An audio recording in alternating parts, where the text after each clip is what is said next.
Nak mancing kolam, tolong gang yang baru-baru tu nak mancing kolam, jangan pakai pancang ni. Aku cakap betul lah kan. Jangan pakai pancang ni.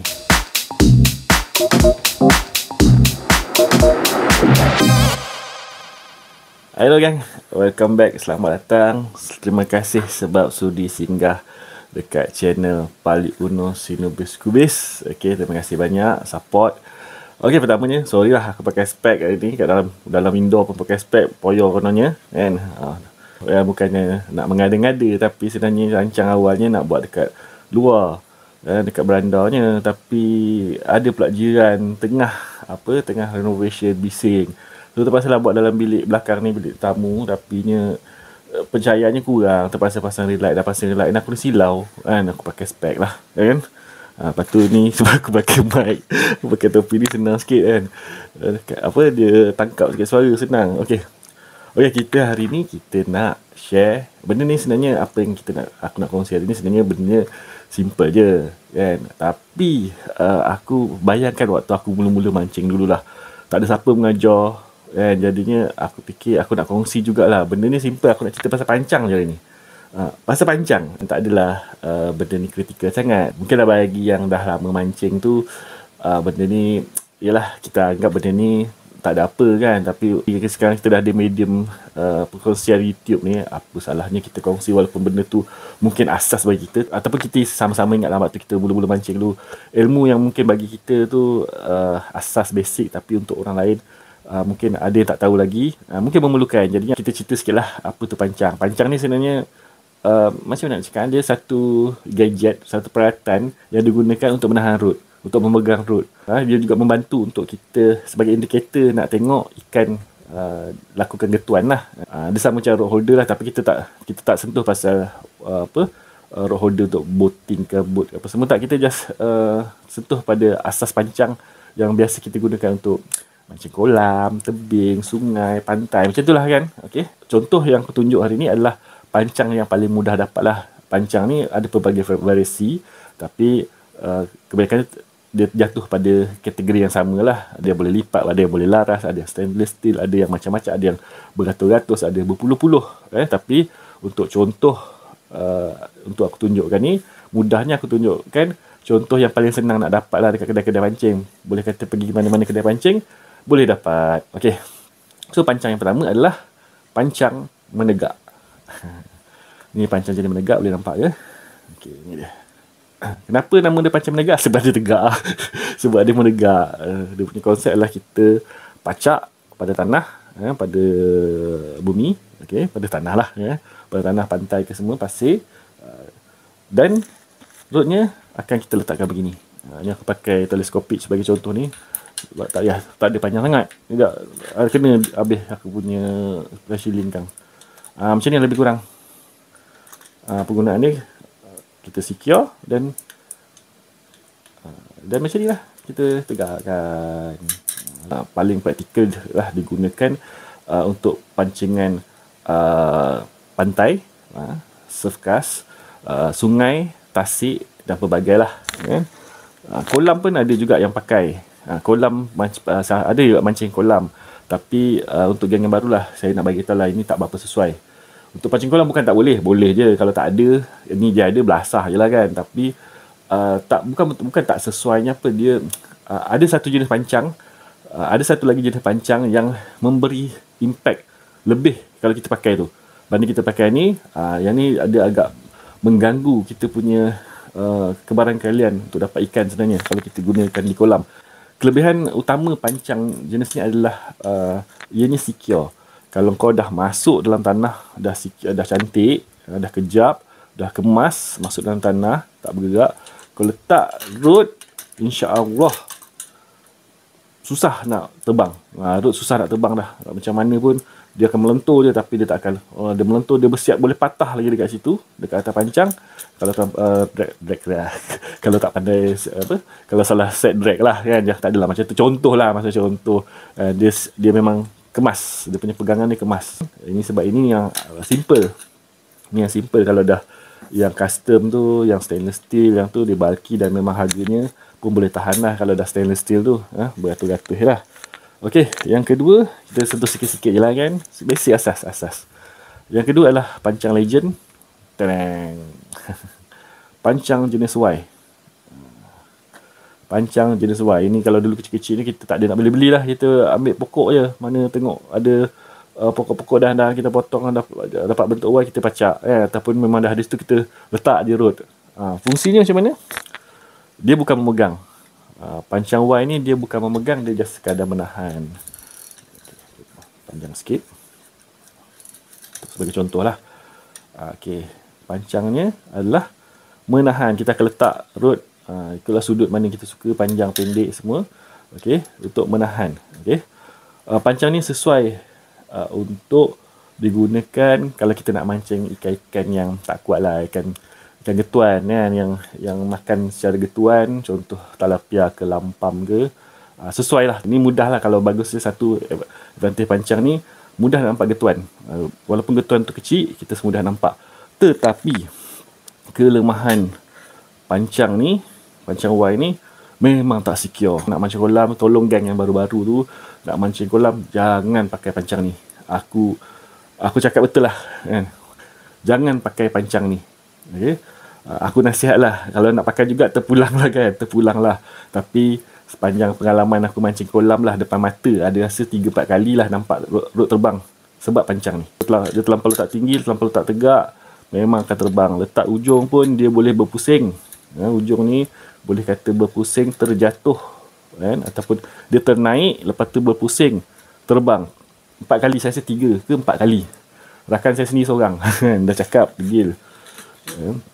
Pancang ni janganlah digunakan kalau nak mancing kolam, nak mancing patin tu janganlah pakai. Tak kisahlah kalau korang modify pun, contoh letak 2, ada setengah tu letak 2 pancang ni, yang pancang Y letak ni, lepas tu rodnya letak macam ni. Nak dapat pancang mendatar kan. Tak selamat juga, bondar kalah sikit kan. Kalau tak ada better lagi pakai yang pancang menegak tadi banding pancang ni, sebab terpulang lah. Macam saya kata, terpulang lah. Kalau nak pakai, saya tak ada halangan.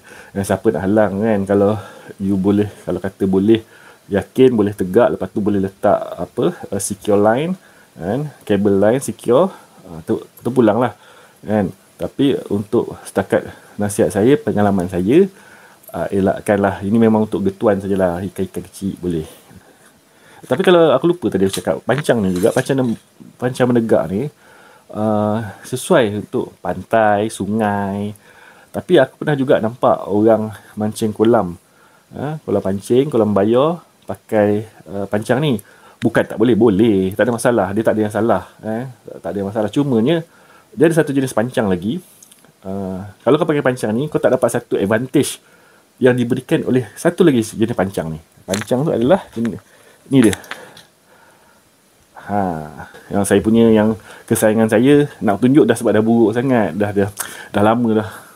Saya lebih 10 tahun saya simpan kot. Belah-belah tahun dah, 10 tahun simpan. Nak tunjuk segan. Dia dah berkarat sikit dah. So, tunjuk yang ni lah. Ni yang paling mudah kita dapat. Ini asas lah, ni basic. Ini pancang lah. Pancang mendatar.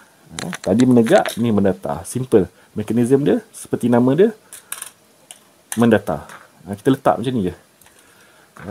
Kenapa aku kata pancang mendatar ni, pancang menegak tadi tak dapat beri advantage seperti mana pancang mendatar ni kalau mancing kolam.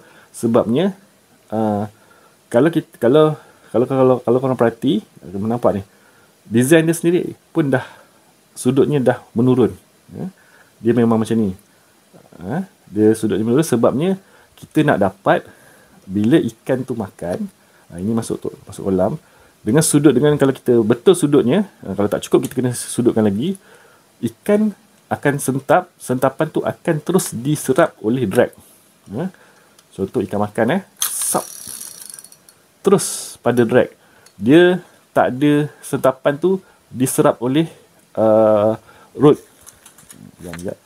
Kalau kita menegak, kalau kita salah satu kadang-kadang bukan silap lah, kadang-kadang kalau kita letak macam ni, letak terlampau tinggi, kita tak dapat advantage pancang mendatar ni. Kalau kita letak tegak ke atas, sebab bila ikan makan, ikan sentap, dia diserap oleh root. Dia punya sedapan tu dia diserap oleh root dahulu dan mengurangkan kebarangkalian hook, sebab dia dah dilembut. Lebih kalau pakai slow action kan, lagilah dia lambat nak hook. Dengan penggunaan sudut yang betul, boleh nak pakai slow action pun tak ada masalah. Biasa kita nak mancing ikan besar kan, takkan nak pakai fire action kan, kita pakai slow action. Lagi sedap lah kan, lagi sedap.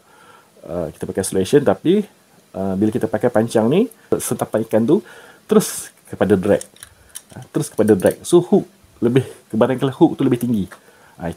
Itu satu kelebihan lah bila kita pakai pancang mendatar di kolam berbayar. Kerana itu jugalah ramai kalau tengok yang pakai pancang mendatar dan direndahkan sudutnya.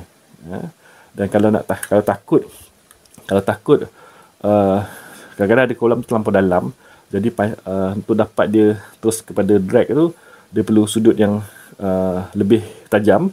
Jadinya kalau macam ni, dia ada kebarangkalian bila ikan sentap, dia akan ternaik kan, bergantung pada jenis pancang lah, dan juga panjang root, dan juga balance berat dia punya balance. Takut ada yang tak pandai nak balance, kadang dia jadi berat, dia senang nak terangkat kan. Jadinya untuk cover balik ni permasalahan ni, biasanya kita akan letak getah sini.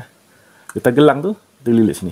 So bila ikan makan pun, kalau kata tak balance ataupun terlampau berat, ataupun dia punya ni terlampau besar, dia pergi ke depan kan, bila ikan makan, so kebarangkalian untuk dia ternaik tu akan dihalang oleh getah.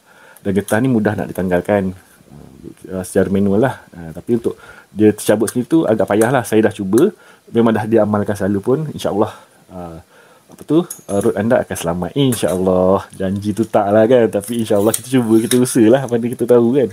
Macam menegak ni, kalau you nak bawa kolam boleh je, tak ada, bukan ada masalah, tak ada masalah kan. Boleh juga kalau nak masuk tanah sengit macam ni, ada juga orang buat kan. Dia tak masuk tegak, dia masuk menyudut macam ni kan. So rootnya duduk macam ni, ada juga, boleh juga kan, tak ada masalah. Ini kreativiti macam awak faham lah. Kalau siapa dah ikut Pali Uno punya channel ni, dah tahulah Pali Uno ni jenis boleh je. Sebenarnya kadang-kadang kita yang menyusahkan. Kadang-kadang kita ni merumitkan benda boleh, cuma ada ketika kaedah tu kalau kita ubah sikit, dia naikkan kebarangkalian. Ikan tak tahu kita pakai pancang apa ke atas. Faham kan tu? Ikan tak tahu kita pakai mesin apa, pakai rod apa, pakai pancang apa. Dia tak tahu kat atas tu kan? Dia tahu dia nak makan, dia makan. Jadi kat kita kat atas ni, dengan kita punya inisiatif, kita sedikit ilmu, kita guna, kemungkinan kebarangkalian untuk kita dapat hook tu dapat dinaikkan, dapat ditingkatkan. Macam itulah. Itulah mancing ni boleh kata 80% ilmu. Bagi saya lah, pendapat saya lah, 80% ilmu, 20% tu lain. Of course 100% adalah rezeki yang telah ditetapkan kepada kita. Ada orang tak ada ilmu kan. Macam saya kata, 80% ilmu itu secara teori lah. Itu secara teori lah. Ada orang tak ada ilmu pun, dia campak, memang dah rezeki dia, dapat je. Kita mancing ni macam memburu. Keseronokan dia adalah pada ilmu yang kita pelajari dan kita praktikkan, kita gunakan. Bila berjaya, dia akan bagi satu kepuasan yang tersendiri, insyaAllah. So gang, setakat tu lah. Masa dah lama juga, panjang jugalah. Rasa sebenarnya nak pendek-pendek je pasal pancang, tapi dah terpanjang lah pula. Okay, thank you gang. Kita jumpa lagi. Terima kasih.